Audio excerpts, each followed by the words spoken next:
So welcome to It's Not All About the Numbers, the leadership podcast that doesn't just focus on the bottom line. Hi, my name is Chris, and that is Mike. Hi, everyone. And our co-host this week is Marc Lawn, a business troubleshooter, a strategist with a slant towards sustainability, many things which we're going to dig into. But welcome, Marc. Thanks, Chris. Nice to be here. And if you are enjoying the podcast, then obviously, subscribe, click those 5 stars, make sure you are subscribing on Spotify or wherever it is that you get your podcast from, because we're slowly growing the audience. I think we're up to about 50 countries now that we've hit. I don't know whether that was by mistake, but it's always good to see. But let's kick off with how everyone's week's been. So, Mike, you're not actually in studio, are you? No, I am in the back room of a pub on the Isle of Man, where I've been for the last 3 days. Not in the pub, but I've been on the Isle of Man for the last 3 days, where I've been at a government innovation event, which has been brilliant. I was invited over to be a keynote speaker yesterday, talking about trust and data, which was very interesting. I managed to insult a member of the audience, and I actually had a panic attack in the middle of speaking, which I've never, ever experienced before. And it was the freakiest thing. All the feedback from the audience, apart from the person I insulted, was really good. So nobody noticed. Nobody noticed. Wow. But yeah, it was absolutely crazy. To recover, gone. How did that manifest? Did it sort of the lights go out? No, sort of metaphorically. I just my breathing just went all over the place, and I just was like, the adrenaline spike that came with it meant that I just started sweating. So I was like complete. So when I walked off the stage, I was completely damp from like a run a marathon. It was the most bizarre experience I've ever had. I've worked out why. I'm pretty sure I know why. Yeah, but it was mad. So I spent this morning wandering around a castle to recover, which has been quite nice. So that's my kind of like chill out, has been wandering around a castle. We're going to have to come back to that on another podcast, because I think we've got we planned this podcast, right? But that is a whole podcast in itself. Public speaking, panic attacks, and recovering from offending people. Well, the irony was the last podcast we had, we were talking about public speaking, and we were winding you up about it. And it was me that ended up having a nightmare. Absolutely. Well, we're going to have to dig into that. But Marc, how about yourself? How's your week been? It's been fantastic, and it's been heightened even further by that introduction. I love that. So are you sure the panic attack wasn't as they dragged you out of the pub where you'd been for 3 days? Realistically, we'll come back to that. It was a bit too easy, wasn't it? In terms of that. So I've had a jaunting around the time zones week, albeit being sat in my not that anybody could see this, but I work in an old barn. It's an old 18th century barn that's next to the house. It was a pig barn originally. This is the grain store upstairs. So I've been bouncing around Singapore, Spain, Italy, Germany, and the US with people this week. It's sort of slightly dangerous in most areas is probably the best way of describing what it's felt like a little bit. I even went yesterday and got my hair cut for this, but obviously then realized it was a podcast, so it's a waste of time. But that's fine. That's fine. We appreciate the effort. Exactly. You look great. You look great. Fully clean shaven, haircut, and all the rest of it. You've got to make a first impression, haven't you? So a bit of that, and then really, to be honest with you, it's been pretty full-on week. So the beauty of being able to get out the front door and literally go walking all over the place. I live out in the countryside, just in the beautiful Cotswolds and the like. So that's really been my wind down period. No panic attacks in the middle of a field.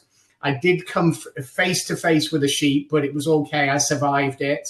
I didn't choose to insult it, though. Did you come face to face with Jeremy Clarkson or any of his team? Are you that close to that?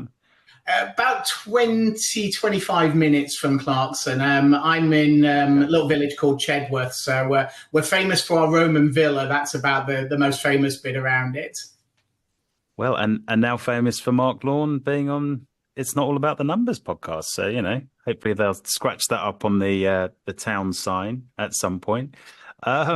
Yeah, everyone sounds like they've had much more interesting weeks than me. I actually did have quite a nice time on Monday and Tuesday. I went to an event called Off Grid Sessions, which was a pretty cool event with lots of thought leaders, and gave me a chance to kind of work on the business rather than in the business, as I call it. It's in a place called OC Island, which, if anyone's not heard of that, look it up, because it's like an island in the middle of the Thames estuary, which is a pretty special place to have an event. And it's got a connection, I think, to the Rolling Stones and the music industry, because they've got a studio there. So yeah, if you're looking to record an album, then there you go. A little tip for you there. Apart from that, work-wise, we've been stuffing swag bags for the Digital Finance Function Awards next week. So the whole office, and as you know, just before this, I had to get a load of stuff from the postie. Before this, we were getting the whole office is covered in swag. I won't tell you what it is, because you're going to have to turn up to find out. But yeah, fun times. Mike, you look like you're desperate to say something. No, I'm sitting here because I'm sat in the pub. I'm on and off mute as we discussed to keep it quiet, and I'm just trying to keep the mute button live on my screen. So that's all that is. So no, I've got nothing to say there. Okay, well, good stuff. And obviously, just let us know if panic attacks are on the rise or anything. But you're in safe company here, even if we do start feeling offended by your comments. So I do feel like I need to explain now after that, but anyway, we'll do it another day. Go on then. Was it a mistake, or was it just a misunderstanding? What the offending bit? Yeah, the offending bit. So that's So I try to build some interactivity into the sessions that I do. So this was a session about trust, and I was asking people around like the definitions of trust and what trust actually means and what it means to them. And I asked a question which was, can everybody stand up if you're trustworthy, if you think you're trustworthy? And clearly that's the kind of question where everybody should stand up.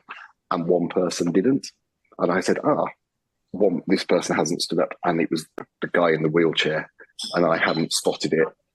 So I made it. Yeah, it was a moment of where I wanted the ground to swallow me up. He was great. I went over and spoke to him and said, "I'm really sorry." And he's like, "Fine, it's happened before. A judge has asked me to stand up and swear on the Bible before." So he was fine. Wow. But I felt absolutely horrific about it. That didn't cause the panic attack, but that was not a great moment. Wow. Yeah, that's a moment. I really don't know what to say to that, other than don't do that again. Yeah, know your audience, Mike. Know your audience. Jeez.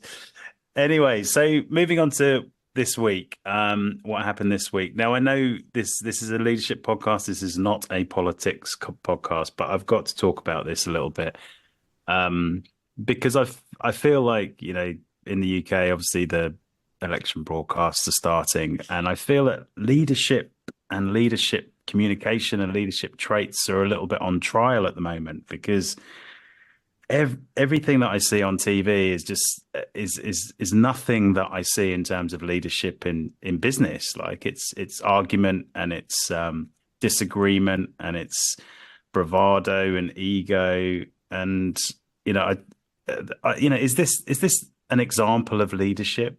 I worry about people looking at this thinking, yeah, that's how you lead. And this is meant to be a non-political thing. It's more about leadership traits. Mark, what's your sort of take on the traits that you want from leaders, and are they on display at the moment?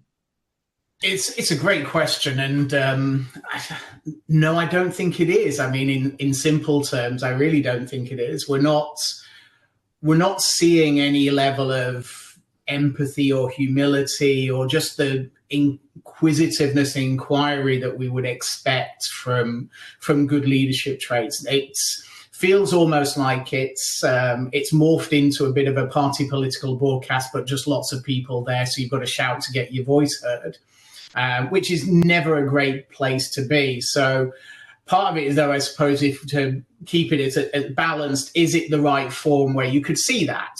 that's an interesting dynamic, isn't it? Because we've seen this in business before, where when we descend, if we're not careful, when we descend into what I'm going to call the playground antics, for want of a better phrase, it's everybody piles in, isn't it?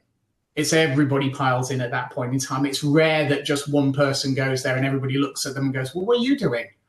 Yeah. They don't, do they? It's everybody piles in, because suddenly it becomes like the law of the jungle. And I just wonder whether there's an element of that there. So in fairness to the representatives that have been there, is it the right forum? Is it a little bit set up? It's almost like reality TV. It's made for TV, isn't it? It's deliberately constructed in such a way that it's very difficult to be, for want of a better phrase, genteel. And I know that's somewhat sexist, but in that sense, that there's that trait can't really come out.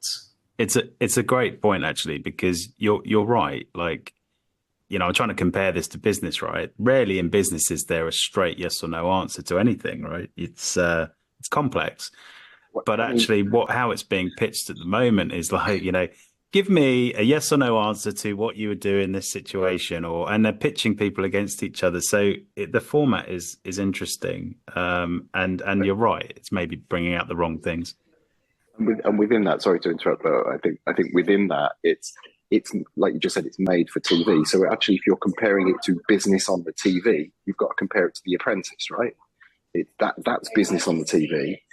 It's made with sound bites. It's very pointy. There's loads of people shouting over each other. There's people always arguing. So actually, that's what TV wants. They want the tension. They want that kind of argumentative nature to get their little soundbite clips that are going to boost the ratings. You don't manage a business like The Apprentice. And I think equally, you would hope that the people that you're seeing on TV discussing things now in the political arena don't run the country the way that they work on the TV in the debates.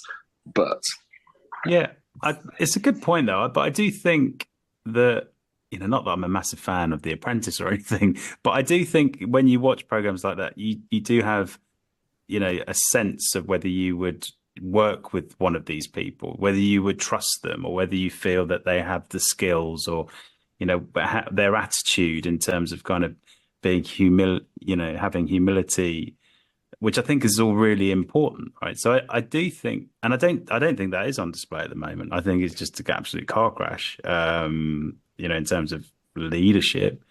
But Mike, you talked about speaking about trust, right? So what was this week? Does that relate to what you're seeing in any way, or was it something completely separate? Well, so I was talking about data and trust, and how relationships, when data is being shared, are based fundamentally on trust to some degree. But the key bit in there around what trust, you know, what is trust is the question. And for me, trust is a feeling. So you get a feeling. So it's really hard to define how you build trust. You know, you can do certain things in terms of your openness and your transparency. So I think linking to the point that you're making, you know, how open and transparent are the conversations that we're seeing? You know, what's being hidden, what's actually on show is probably the question. And because you're probably suspecting that things aren't being fully shared, the feeling that you have is one, right? And is that feeling the trusting feeling or not? Yeah. You know, Mark, is there a place for feelings in business leadership? I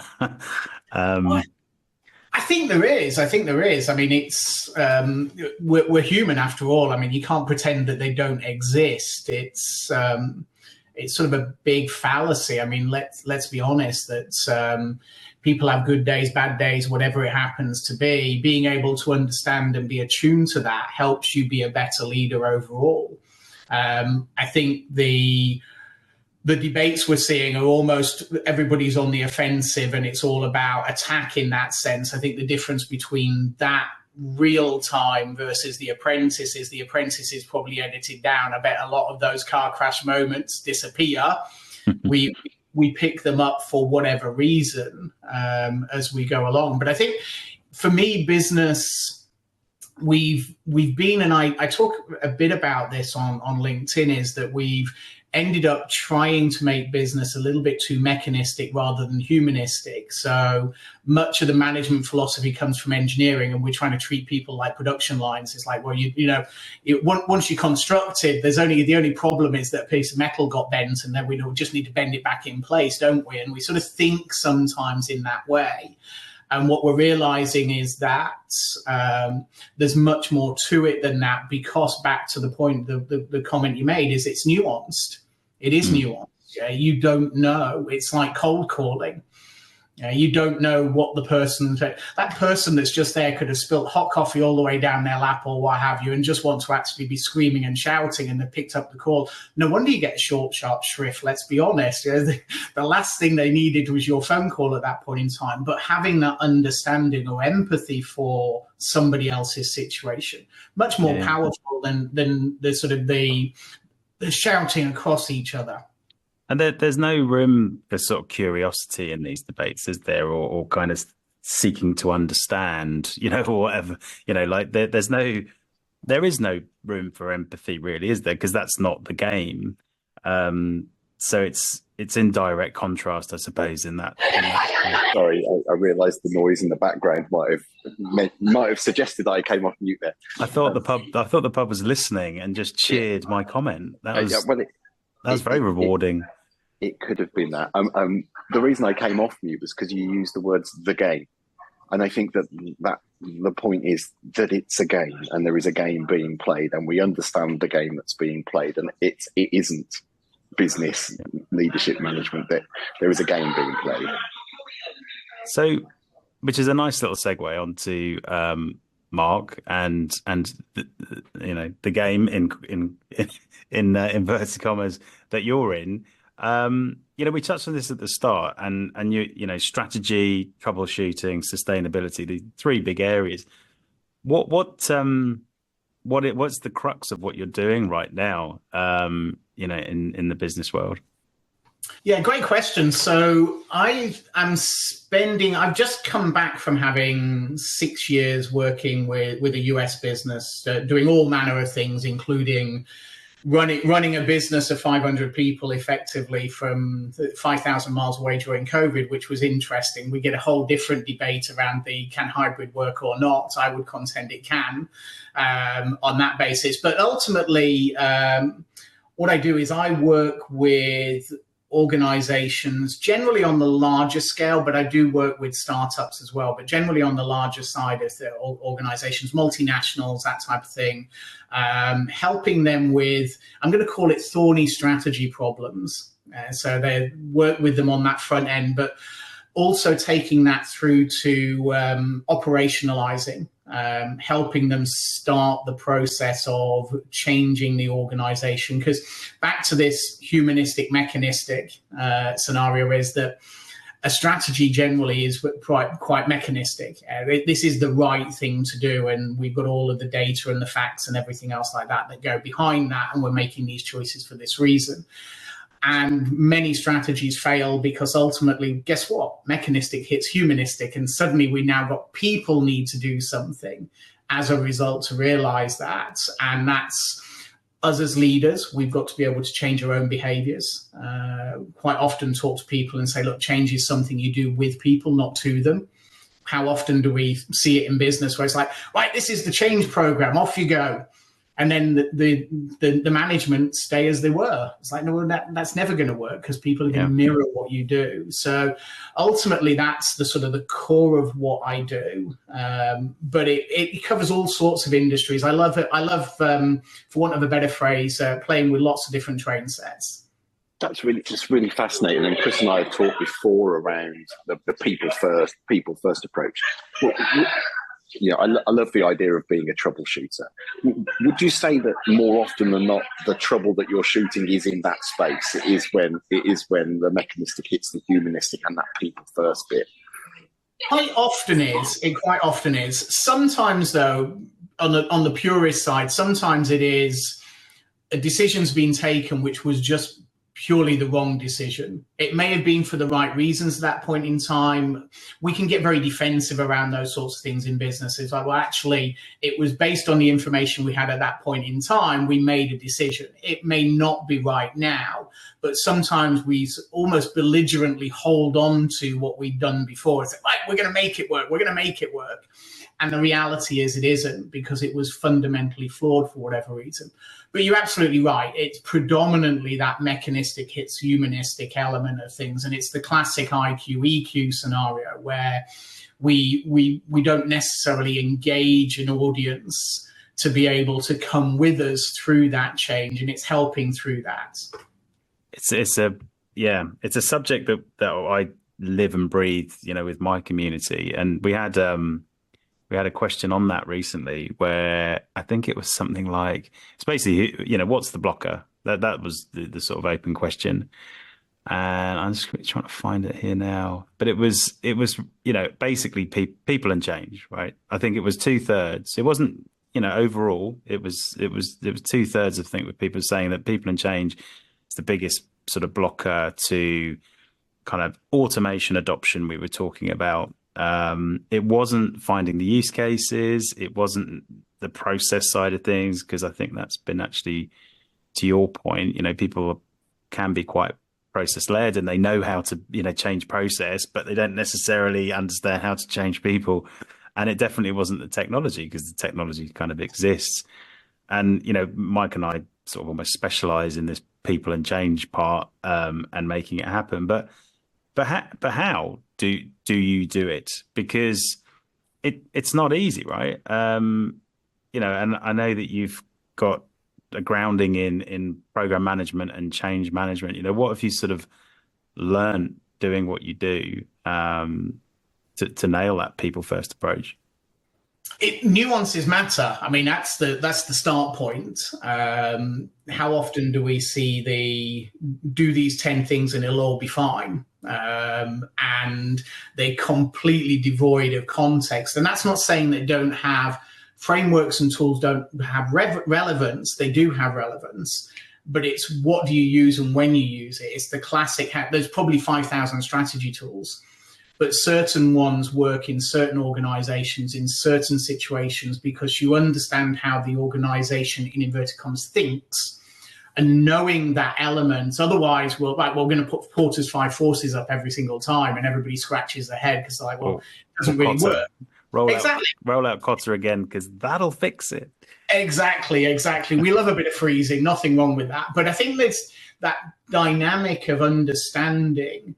And sometimes it's not even about rolling the tool out. It's recognizing the audience that you're working with and finding ways to work with them. Quite often in change, what I find is it's very easy for everybody to understand what the business wants out of the change, because they're very upfront about that. What tends to get lost is, well, what's the benefit to anybody else other than the fact is you're not going to get sacked otherwise?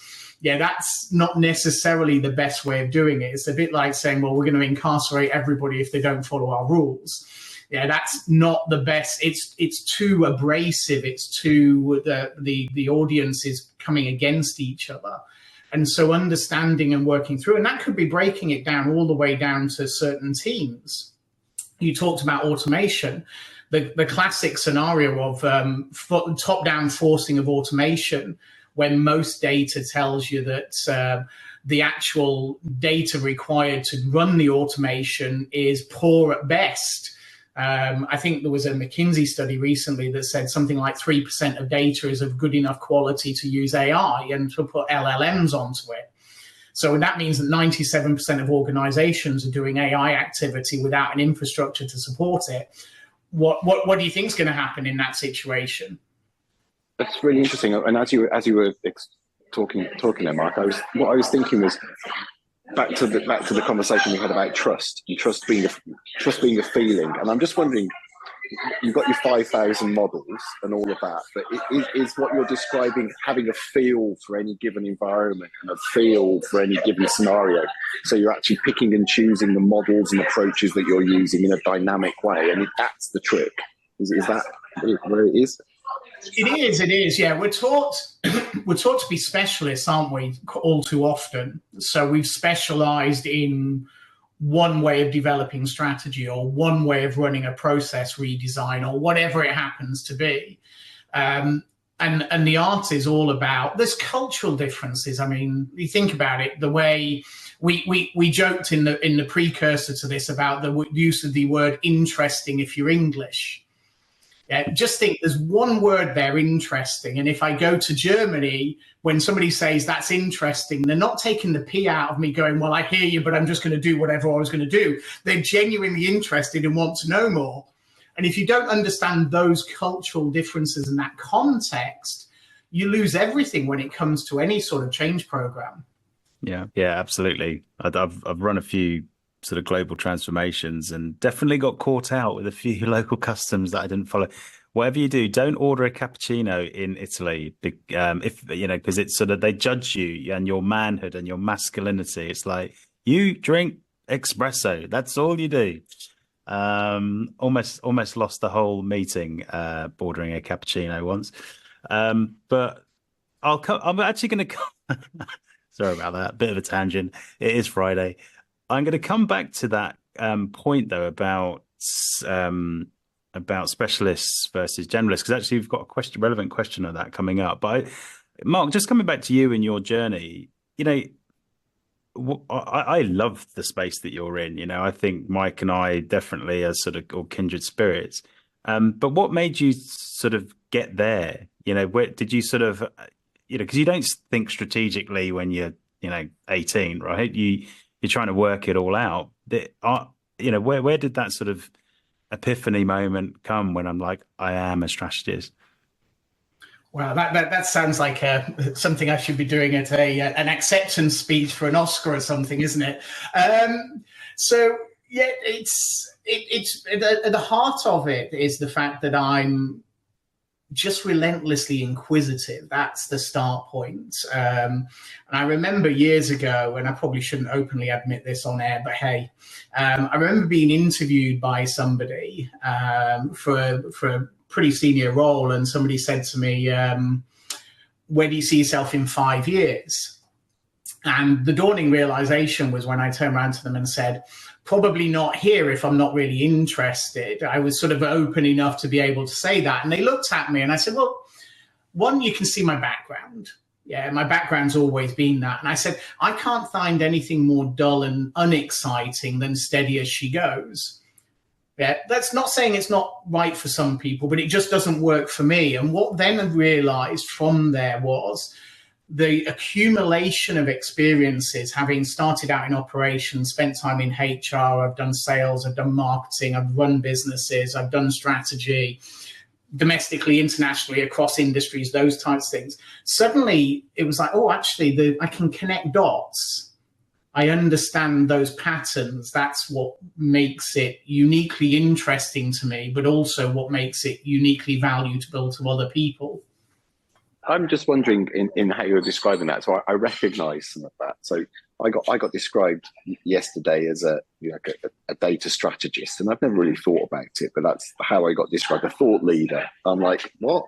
And I just wondered if in what you're describing, there's like a superpower of reflection, where you can actually look at what's happening and how you're making decisions and reflect on it and spot the things within it, whatever the decision was. So that decision to say that in an interview is pretty bold. And actually, on reflection, did you spot that was your trait, and therefore you then sought that going forward? Do you see what I mean? It feels like there's that in there.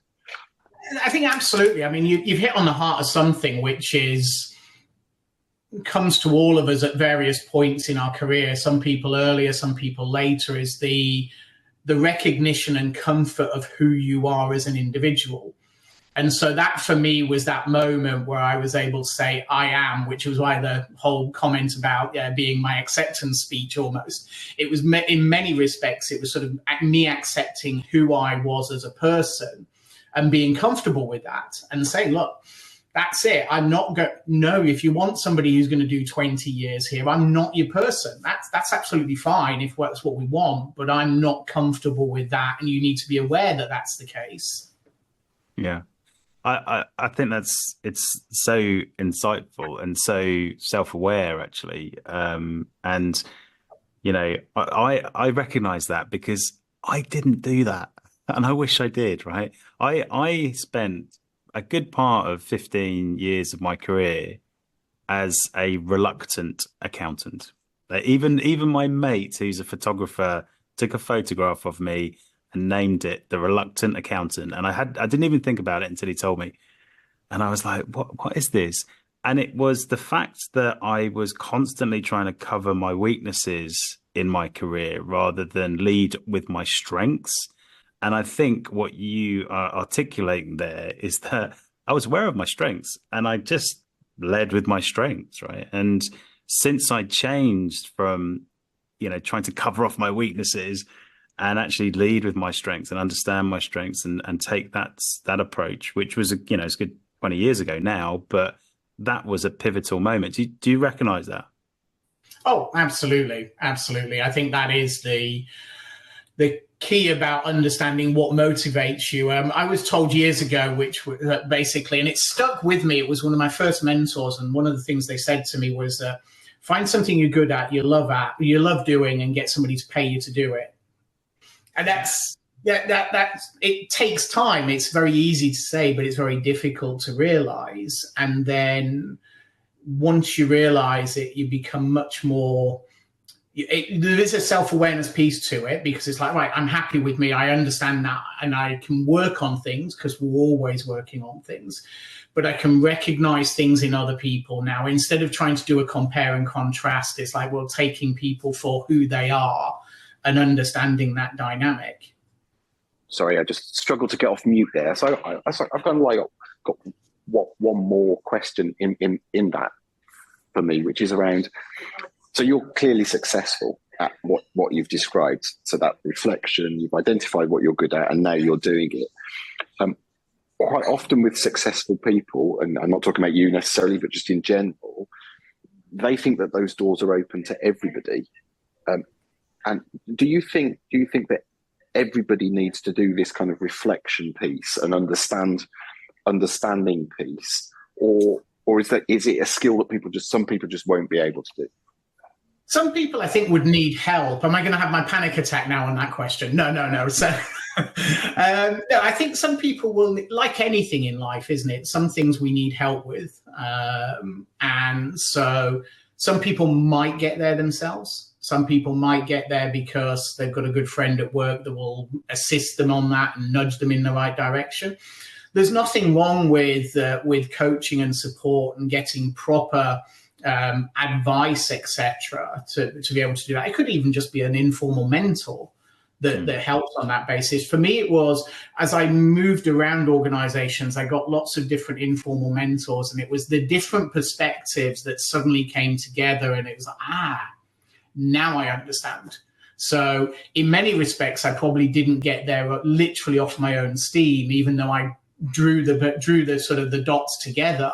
It was a combination of things upon reflection that then pointed to let's call it the North Star, for want of a better phrase. That's brilliant. I'm going to move us on to the question, but link it back to something that you were saying earlier. And it's at this stage that we, ask a question. And if you do want to ask us questions, then do send your questions to podcast@generationcfo.com or reach out to Mike and myself via LinkedIn. You actually touched on something that I'd already written in here, and it came from some of the work we've been doing recently. And the question was T-shaped ? Specialists or generalists ? What should I be aiming for? And it's basically in our world, people talk a bit about having, that deep functional kind of expertise. But also the sort of broader business partnering skills. And now, actually, you might need to know a bit about digital, which is becoming more of a sort of, second leg, because, it's so important to every role that we have. But you mentioned this earlier, specialist versus generalist, and the whole T-shaped thing. What's your take? And is it a general sort of answer, or is it that we need different types of people within an organization? Oh, it's definitely we need different types of people in an organization. And we also need to be able to reflect the individual's desires and skills and excitement levels, etc. It's the classic, we do the HR 9-box matrix in a lot of organizations around talent management, what's your future progression, etc. Having a really good person that doesn't want to go any further in the organization, thank you very much. Yeah, we need people like that. If everybody wants to be the next CEO, it's carnage. We're back to it. We're back to reality TV playing out in politics, in real life, in business, because everybody wants to stamp on each other. I've been there. I've definitely been there. But it's true, isn't it? It's true, isn't it? If we're not careful, what we end up recruiting into an organization is everybody who wants to be a CFO and nobody wants to do the job. Yeah, to take the CFO example is like, I don't really want to do the bookkeeping element of it, or I don't want to do the month-end close because, God, those journal entries, what a pain in the proverbial that is. Who wants to reconcile a balance sheet? Whatever it happens to be, I mean, we can go all over with that. Mark, you're showing your knowledge here. This is, there you go. I didn't know this about you. I also think there's a section of our audience that are cheering, thinking, yes, I love doing that. But that's exactly the point. I mean, I joke with people that I've joked with my old CFOs where I generally call Excel Satan's software because I hate it in that sense. It's not for me, but it's such a powerful tool in the right hands. And I'm absolutely mesmerized by what people can do with it.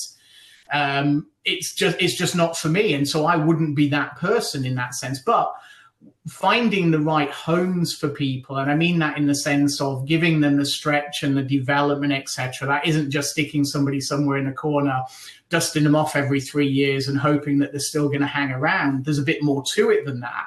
But careers have to be shaped by the individual. What motivates you? There's no right or wrong. Yeah, it's it's a big question actually. The whole generalist. I was a bit stumped by your Satan software. I think we've got the podcast title nicely there, and it's only because I live in a world of Excel and Excel debates, but people know my views on that tool. But I do remember being in transformation where you needed both, right? You needed generalists who were maybe more on that sort of people, business change, business transformation sort of side, holistic thinking, and then you needed the specialists who are actually going to get stuff done. I just wonder whether there's a sort of general trend towards one or the other, because when there was the whole automation debate a couple of years ago, it was almost like we were polarizing the whole world, saying, well, you're either going to be a communicator or a coder, which is exactly that. I mean, I think so. I work in data, and I think that data is your classic T-shaped function. I kind of explain it like this all the time. So I work in data. I'm a data generalist. I can talk to anybody broadly around data. But there's a moment for me when it goes too technical, because I'm not a technical data person. I'm not a wrangler. I don't do number wrangling. Actually, I'm an intellectual property rights person. So I do copyright in data. So I can go deep on that, but I do have enough general knowledge to have a conversation. And I think it's the same across anything now, that there are enough specialities where people can go deep, but you also need to have people that can go deep in one area, but recognize A, where their weaknesses are, but B, are able to have a conversation across the whole general piece as well. So which one are you? Just out of curiosity. I'm both. Oh, come on, that's sitting on the fence. But no, but that's the point. So that's exactly the point of being T-shaped, right? Is T-shaped is I've got a bar across the top and I'm general across the top. So I can talk to people about how their APIs work with their data lakes to a point. But that point comes very quickly. But I can still have that conversation, and then I will just say, actually, that's not me. You need a different specialist, and that different specialist might be T-shaped, but their downward bar is just in a different specialism to me. Yeah, I get it. I do get it. I think there's room for a highly connected generalist as well. Because it's almost like if I know if I have a lot of specialists in my network and I am a generalist and I can connect to them, then you're almost sort of an extension of yourself in that regard. But anyway, look, I'm conscious of time. Mark, would you class yourself, just to answer that question, T-shaped specialist generalist?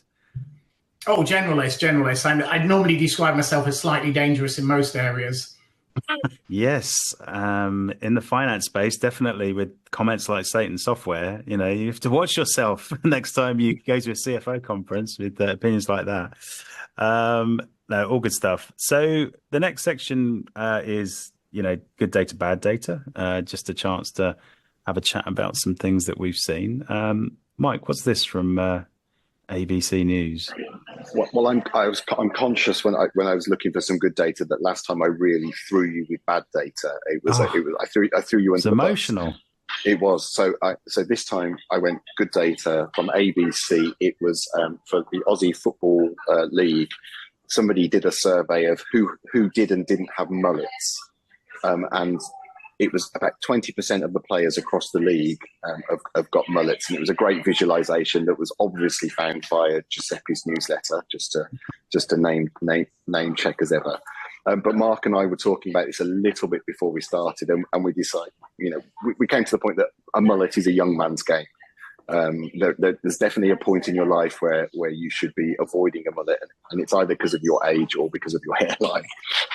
A mullet is a young man's game. I think it is now, or a very old man's game, as a la, the 80s or whenever it was. Yeah. I think if you were around in the 80s and you've still got a mullet now, there's questions to be asked.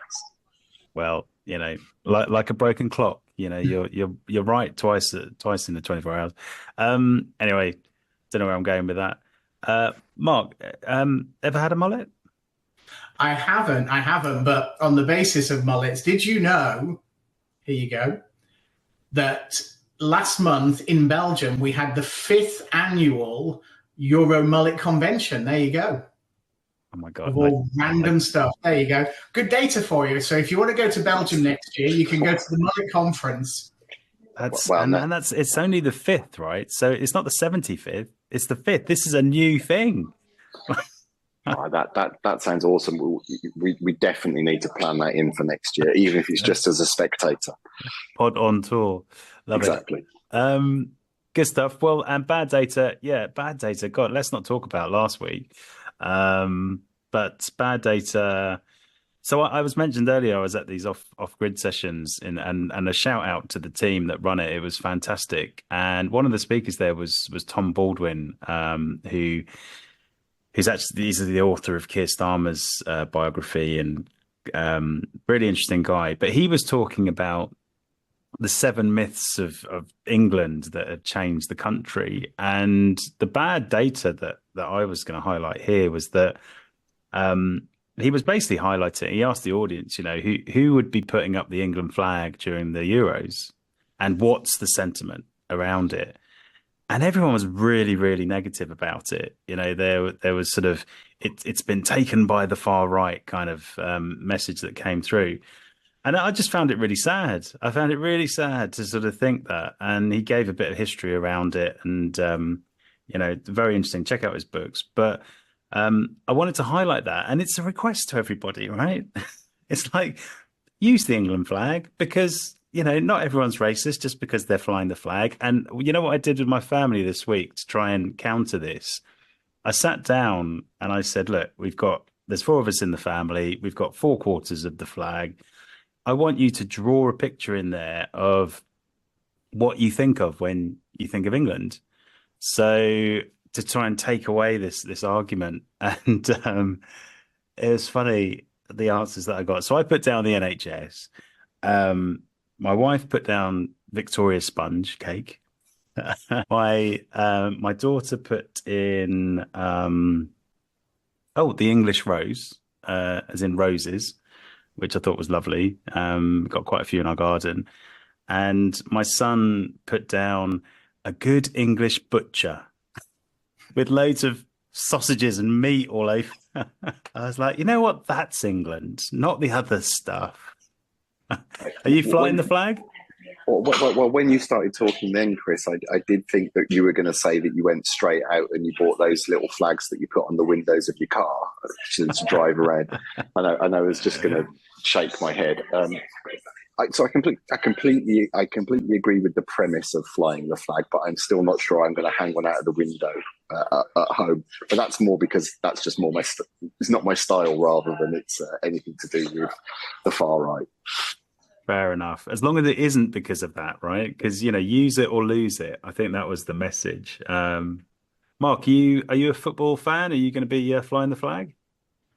I won't. I'm same thing. I won't be flying the flag because it's just not my style. Though I did when you said I got the family, and I was thinking, oh my goodness, he's going to say tattoos. Anyway, but you'll fly the flag. It's etched on the back of your neck for the next 5 weeks. No, I won't be, but I will certainly be watching. In terms of this, I just have that. We're a bit too battered, aren't we, as England fans? Effectively, it's like, yeah, okay, here we go again. Yeah. What is it? Opta's put us as being the winners. It's like, oh yeah, no, don't do that. It's Euro 96 all over again. Well, exactly that. When you realise Euro 96 and the 30 years of her, and it's now closer to 60. That's when it starts to get stressful. See, that's what it means to be English. To have a song about failure in the football. That's what we should be sort of talking about. And it's still bad data to me, right? Because we're saying 1 out of 3 of us are going to be flying the flag during the tournament. So shame on your style, gentlemen. Neither Mark nor I actually said whether we are going to get tattoos. So your bad data might be incorrect, but let's just leave that hanging. That's true. Well, if you're going to have your tattoos, that definitely makes up for it. So thank you for that. But look, I'm conscious of time, and we're definitely getting into the weeds now. So, Mark, I know that you're out there changing the world. How can people contact you? Yeah, so Marc Lawn on LinkedIn is one way, or my email is mark@thebusinessgp.com. The Business GP. And can I add that Mark is Mark with a C, not Mark with a K? Thank you very much, Mike with a K. That's a very good point when people are searching, yes. Brilliant. Well, look, Mark, thank you for all your insights. I think that was really interesting. Covered quite a lot there as well. That might reflect your breadth of career experience there, but I really appreciate it. So thank you for coming today. Thank you from me, and thank you, Mike. Yeah, thanks, everyone. And remember, it's not all about the numbers.